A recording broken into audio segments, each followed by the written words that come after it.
this tire to 16 pounds. We're going to see how fast it fills it up.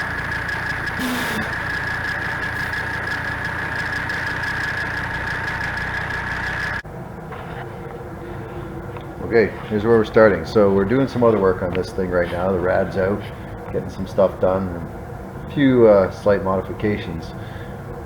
Thought is, I want to put onboard air. We're going to run this air on an old York air compressor I got off another old Mercedes car that we scrapped. The engine, the car was from '73, I think, so it had the big old York style with the oil in it still. There was no turbo on it, so the York air compressor is going to sit approximately here.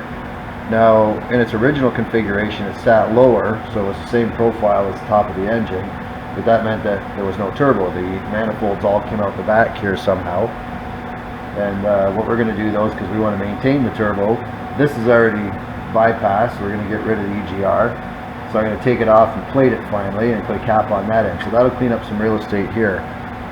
The thermostat housing is slightly different.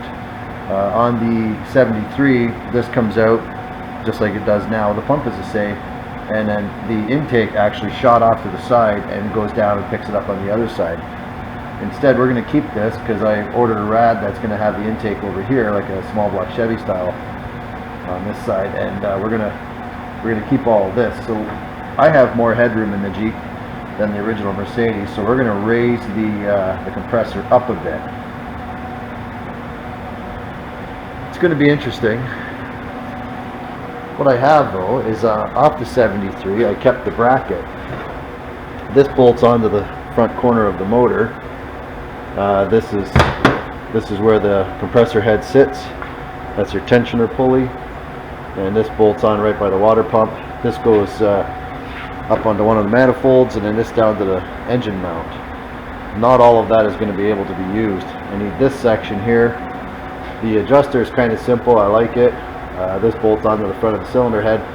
So we're going to see if we can keep some of this. We may have to trim some things out of the way to allow to keep our thermostat housing. I have the thermostat housing off the old engine, but I prefer not to use it. I want to keep mine. The actual compressor is already on the floor. That's your standard old compressor basically, and any of them will fit, but that's what we're going to work with. So the next step is we're going to see how that fits, take a few measurements, get a few things out of the way. I might modify a few things in the process.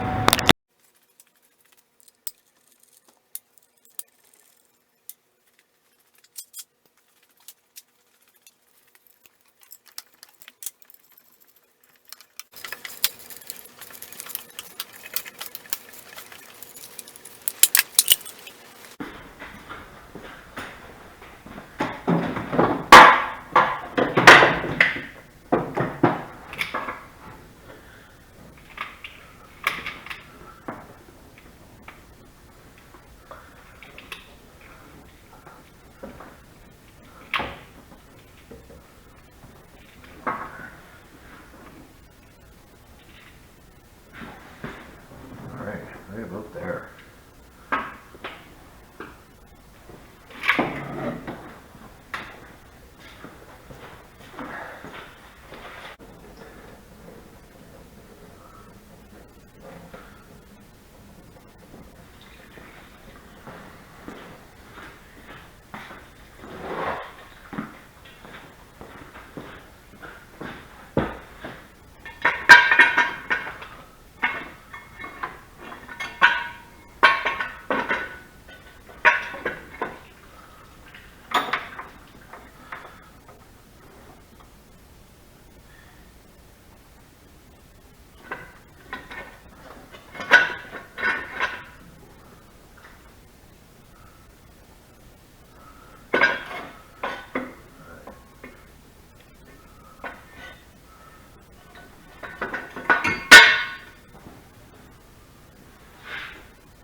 Next step is I have to extend this leg so I can reach down to the piece I cut off, the long leg.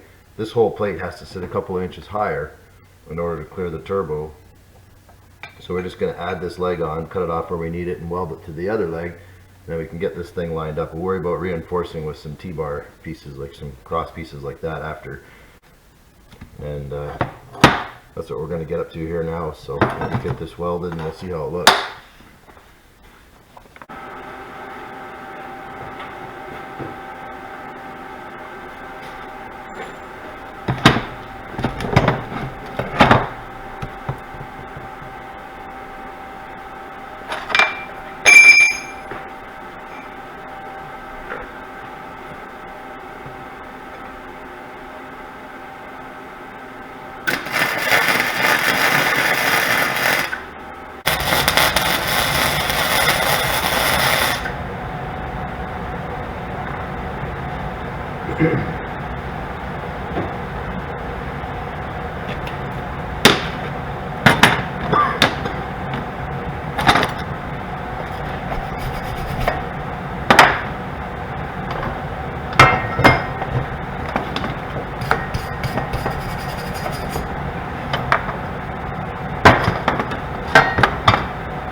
So the next thing is, this leg has to be bent up vertical.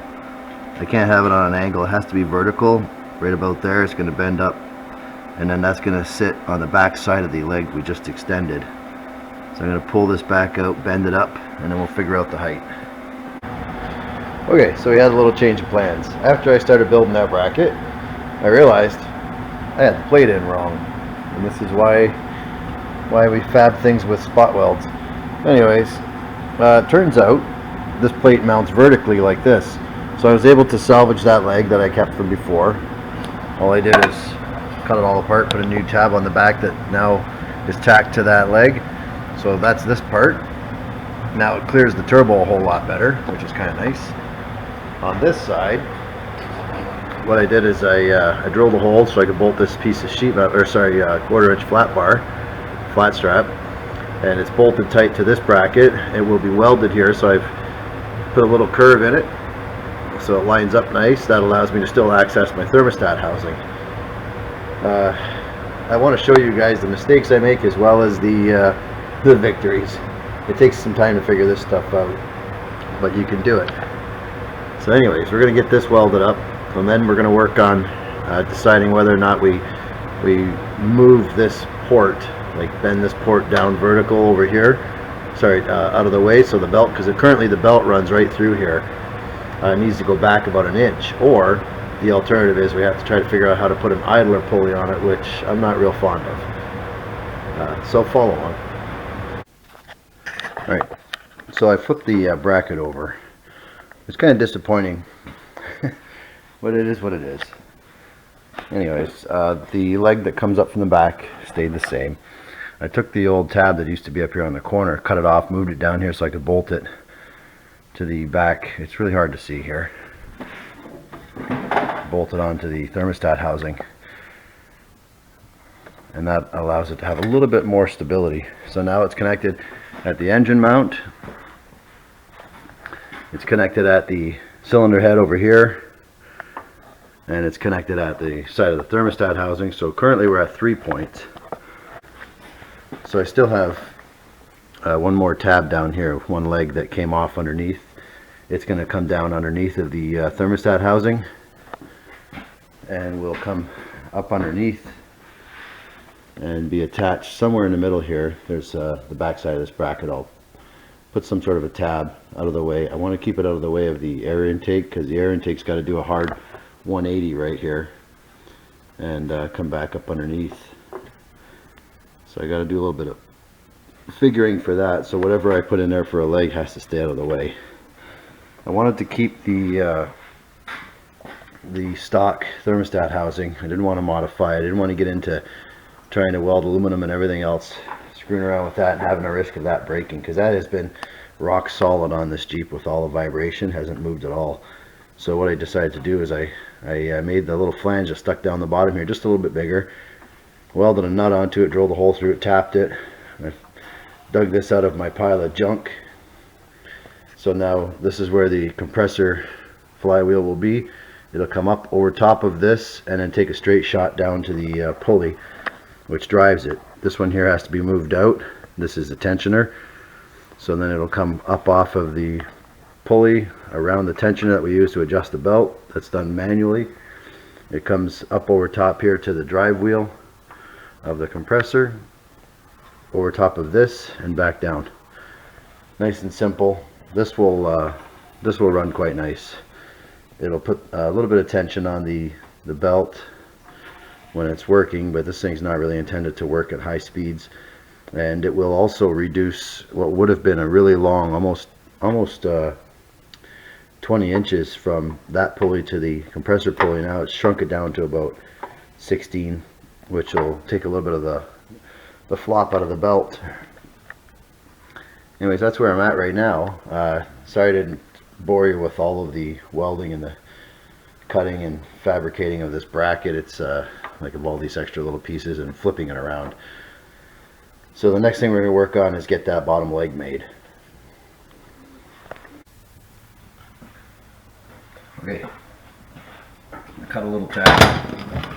This is going to go underneath of the bracket that holds the pump. Then we're going to put a piece on the pump base mount, whatever you want to call it.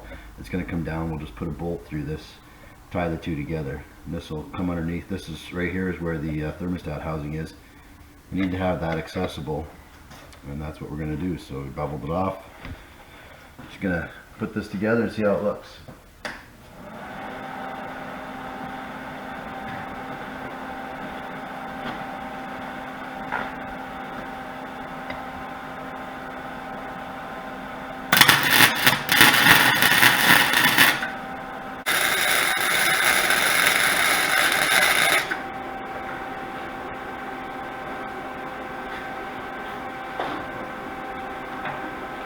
All right.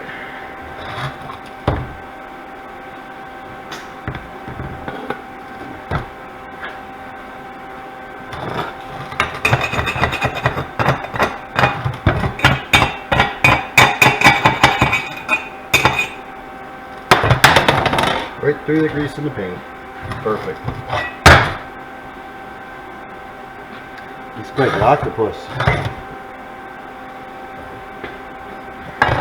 That bracket that I cut off from up here, I welded it down there on the side so it can line up to the the thermostat housing. This is the one that goes down to the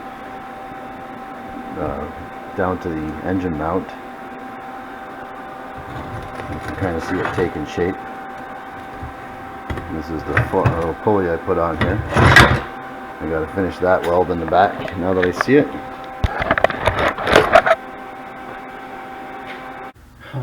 In and out 50 times.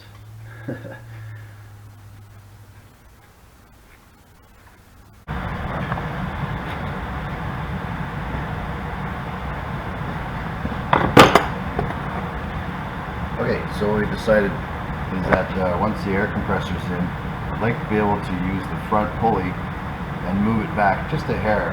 It'll work right now, but I want to just take out a little tiny bit on each side here. So instead of grinding it out, I'm going to use a plasma cutter and see if I can't cut some of this out. It's kind of crusty and junky in there, but we'll see.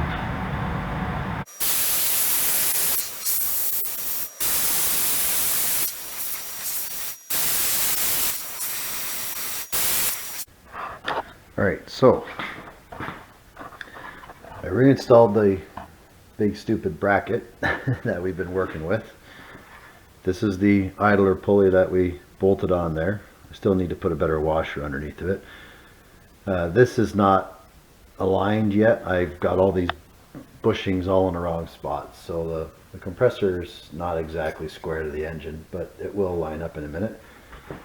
The adjustment pulley, the original adjustment pulley that Mercedes had on the old engine, this piece was right tight against that. It's just a friction fit. You do the thing up tight after you've pulled on it and it adjusts it. This doesn't require a ton of tension, but for now I made a bushing. I took an old pulley, shoved it in the lathe. I didn't think you guys want to be bored with lathe work, so I made that bushing real quick, and it seems to grip quite well. That's just an old belt I had hanging in the barn, just for fit and for size. So you can see the turbo has room for me to do the U-turn I'm talking about. Doesn't affect my alternator adjustments any. This is the lower rad hose port. This pulley keeps it away from that now. It's nice and close, but I've got about a 1/4 inch of clearance. This is where we're at. We're not going to run it, obviously. The engine's still half torn apart, but so stay tuned. We're going to take that bracket out and paint it up. All right, little parts wash.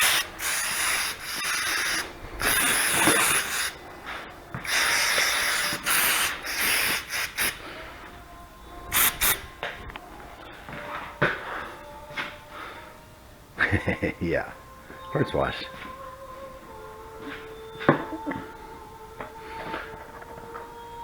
My shop is an absolute mess.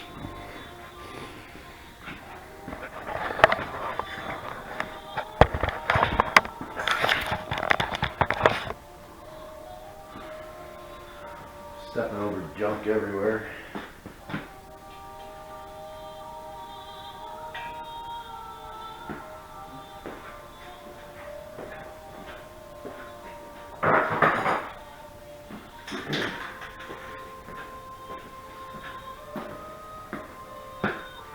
I just got my grandpa's old lathe.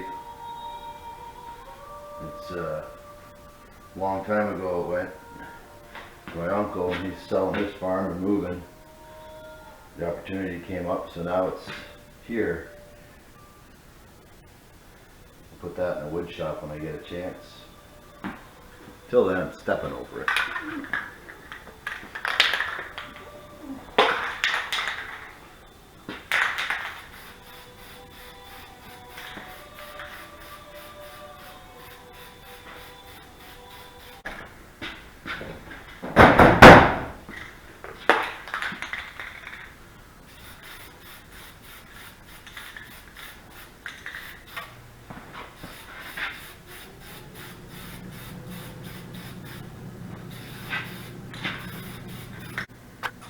Alright, this is what we're up to.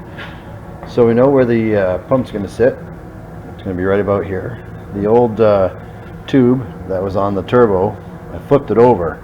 So now I've got the long side on the turbo, so it comes out a little bit farther. It used to come out and do an immediate turn, but it came upward.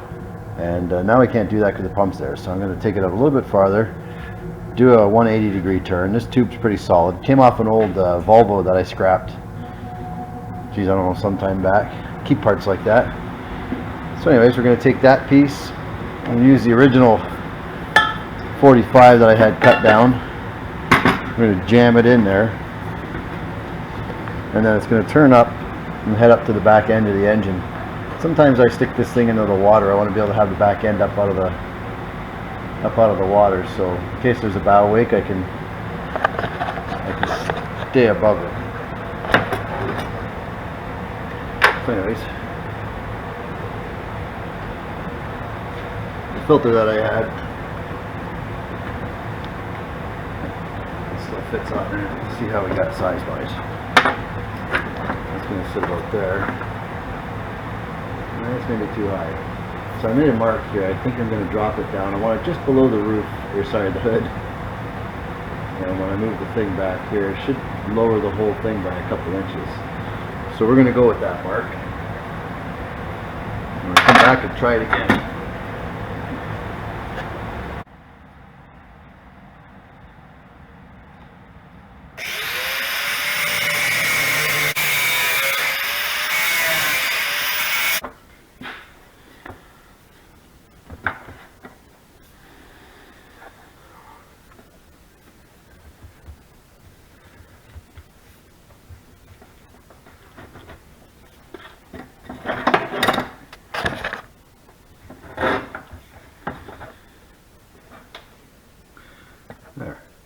like that length.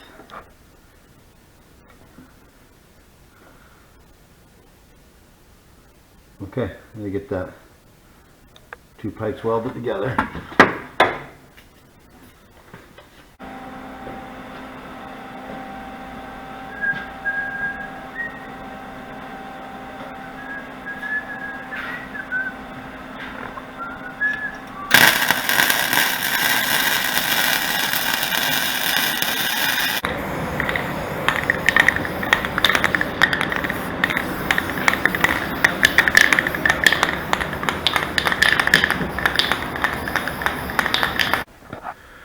Alright, I'm going to need a piece of steel.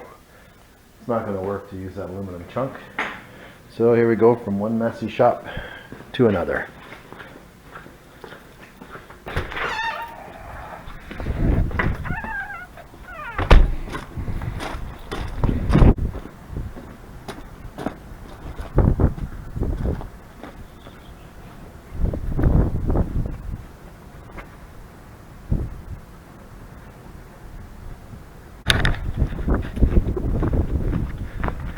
Alright,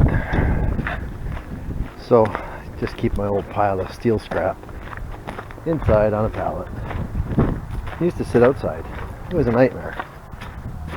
Here in Canada we get just buried in snow sometimes.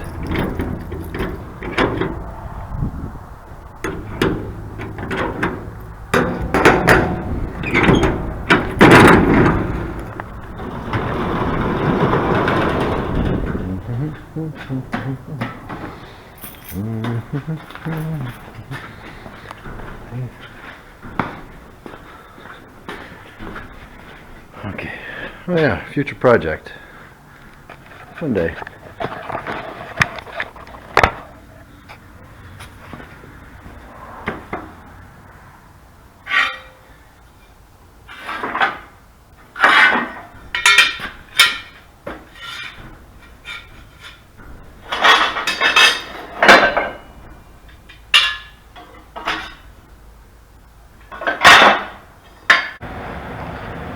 Okay, that's the bracket.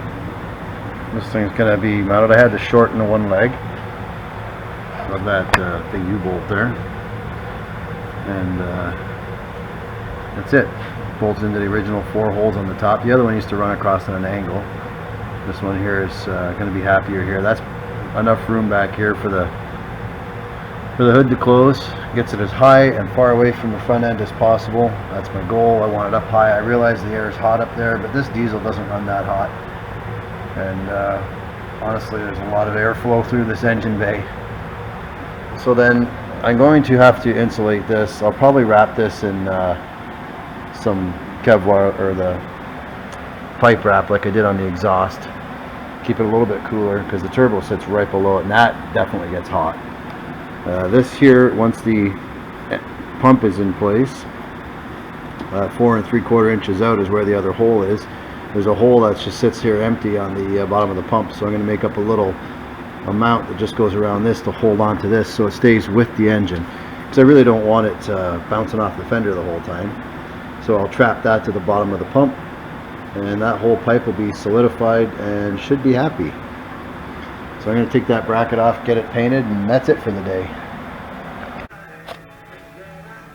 Okay, so we're starting to hang this thing in place, and I didn't bother boring you with cleaning this up. I had to put a bearing in it, clean the clutch all up. But right now we're sorting out the bushings. So what I did is I kept all the old washers, clean them up, give them a spritz of paint. These little bushings go inside of the rubber, so it kind of aligns it like so, gives it a spacer so you don't over tighten it. I bought some new ones on Amazon because they had them, and we're gonna see if I can't fit this together.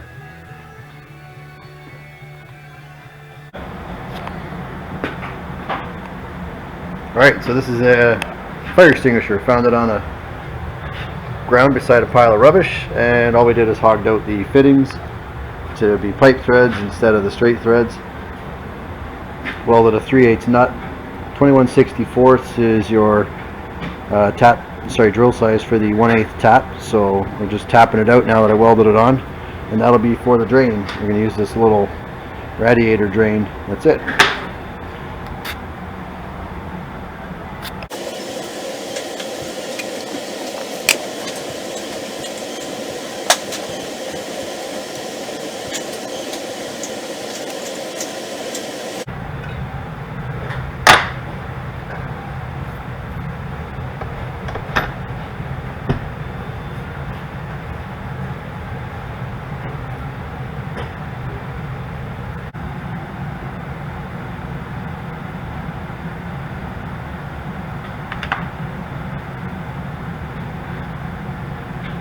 Okay, I need to come up with a nipple.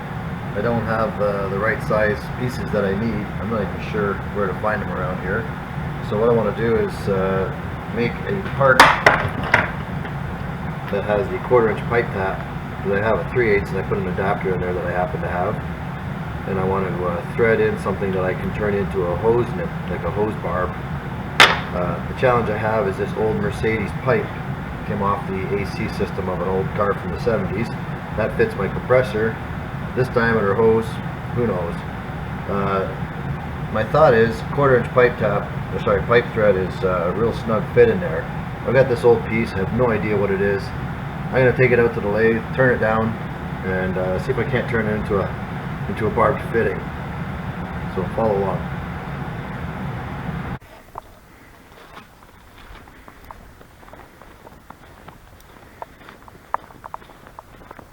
Another nice day in Canada.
Thicker than any fitting you're going to buy in a store, and it should work just fine. Size wise, it's a nice fit.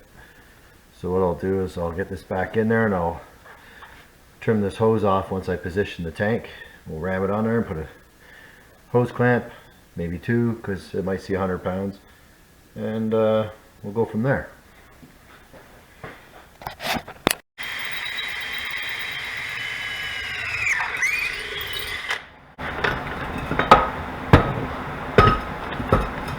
That is a hole.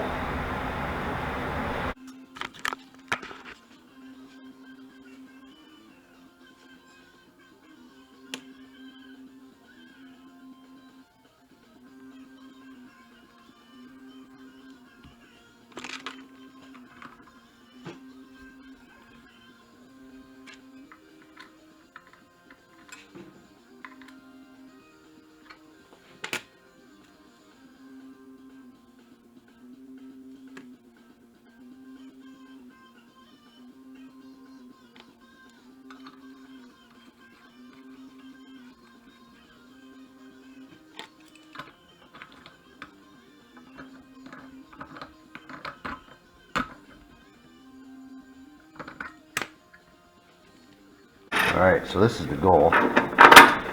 Something like that. I'm just gonna going to bolt this guy down, then that tab on the fire extinguisher can mount to it.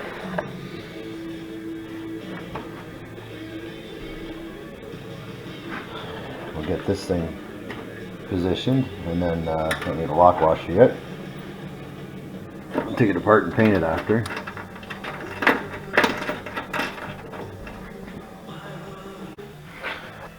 Alright, so the challenge is I need to have something at the back end that's going to hold this. So I made up this real quick with the torch. I'm going to keep bending it, but just an old piece of threaded rod that's going to sit right in here. It's going to be adjustable, hopefully. And then I can put the hose clamp around it and hold that right tight to it. So I should have just enough room for a piece of rubber hose around it once I put the nut on the top and a washer on the back side here. So I just got to bend this other piece.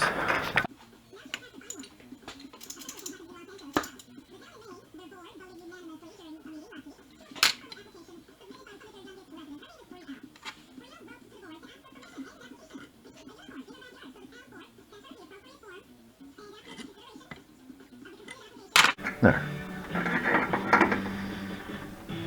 And that's the mount. Need a little piece of hose.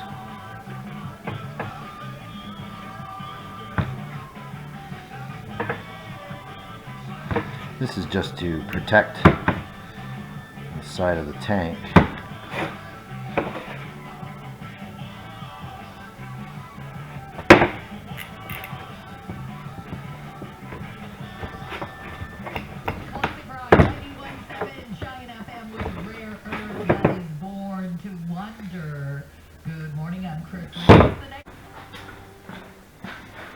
Okay, a couple of zip ties, that'll hold that snug. And I'll just button them up.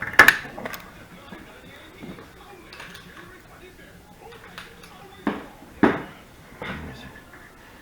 them out of the way. It's going to sit up like that.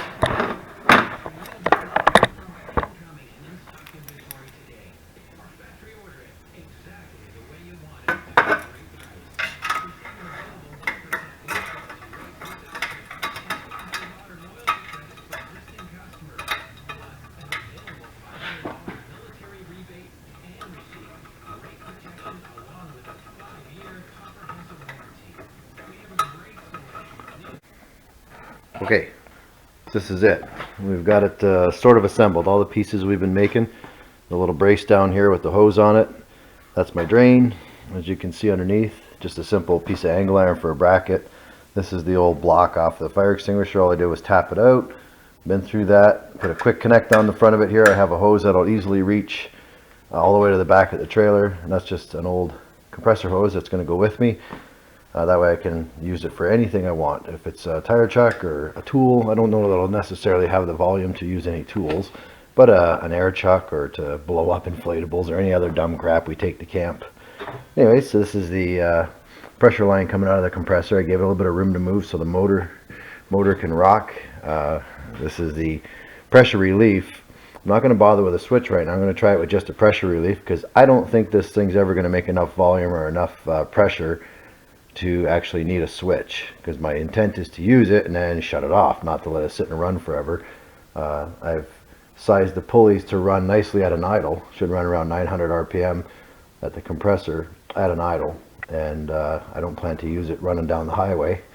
And this is the suction line which we've looked at. It's really hard to see, but it goes right into the air intake, which is filtered through the cone filter, so I'm satisfied that I've got clean enough air going into it. It's all high and dry. I just had to come up with a plug for this, keep dirt and water out of it, and probably maybe even put a bag or something, like some little sock over it. We'll see. This is an old pressure gauge. I have no idea if it works. Came off of something. I can't remember what. But it's the right range. I'll be able to see if it's making pressure. I kind of got stuck with that because I put this nut on here and tapped it out before I realized I wanted to have this tab facing down. So then I ended up putting another one on, so I might as well use it. Anyways, that's where we're at. Next step is I got to get the belt from the parts store. I'll get that put on it, and then you guys can see it running. So that'll happen about now. Okay, so now we have the belt. I put the brand new belt on, and I've opted for a simple manually adjustable pulley with the idea that this thing doesn't need a ton of force on it. It's only going to really be under load at an idle speed. So this little adjustable pulley here, all we got to do is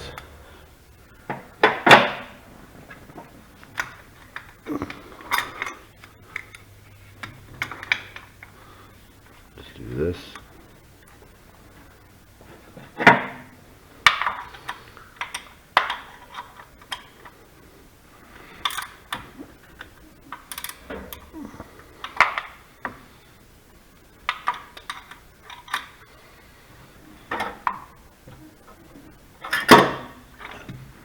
That's it.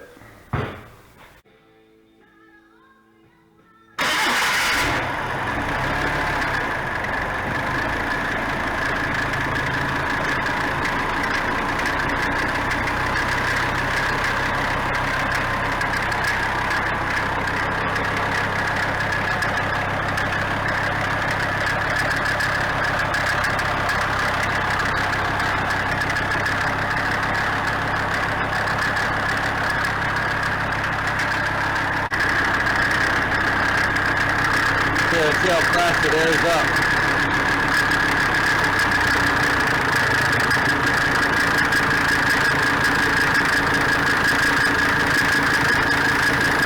That's pretty quick.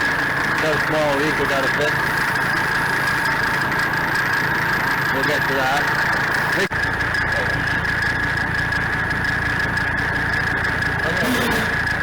I like to play with this kind of a 16 pounds. We're going to see how fast it fills it up.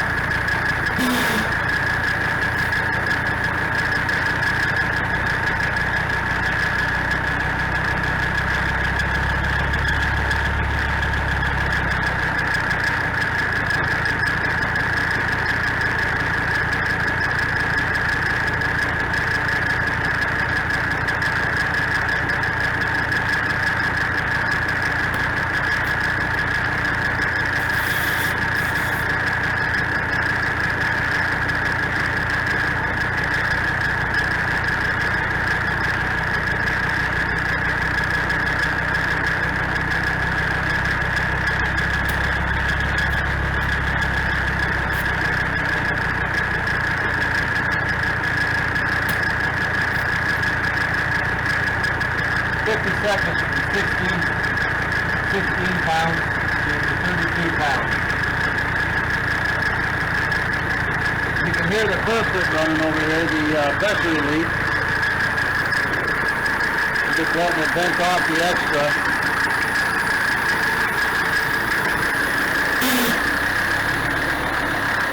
I gotta fix this leak right here. Other than that, this thing's working pretty good. Okay. Alright, so I got one little air leak on one hose I gotta fix. Right here in the head, which is fine. I can fix that. That's the only thing leaking. The rest of it worked flawlessly. I'll just open the drain and see what comes out.